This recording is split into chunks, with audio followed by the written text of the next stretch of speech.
очень напугалась, сразу закричала: «Саша, внука, ты жив?» Он говорит: «Жив». Это было похоже на взрыв. Комната без потолка, сломанная мебель. Квартира семьи Колчиных так и не выдержала отсутствия капремонта. Пожар в 2003-м уже подкосил их крышу и потолок. Последние 10 лет он держался на самодельных подпорках.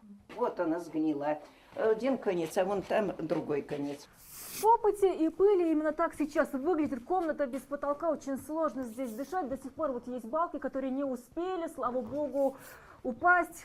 Щепки, которые висят, вываливаются. И главное, что хозяева до сих пор не закрыли форточку, потому что выкидывают через нее мусор.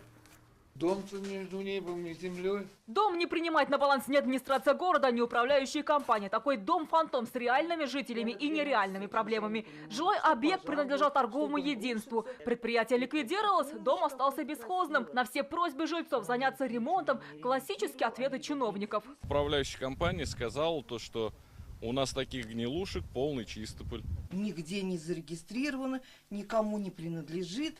То, что он как бы есть, а на бумагах его нету. 90% квартир являются собственностью. Единственная квартира муниципальная – это где проживают они.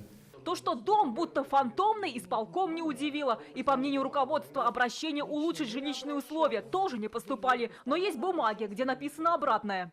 Взамен этого жилья дать другое. Но нам опять только отписки дали. Согласно закону, все они будут поставлены на учет, как проживающие в аварийном жилье, и получат жилье. Но в этом доме проживает не одна семья. У одних в квартирах потолки в трещинах, в других квартирах живут многодетные семьи. Дети родились, написал в администрацию на улучшение жилья, и до сих пор ничего нет.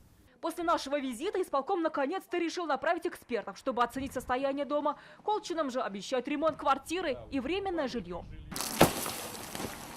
Альбина Минибаева, Данил Филатов, ТНВ, Чистополь.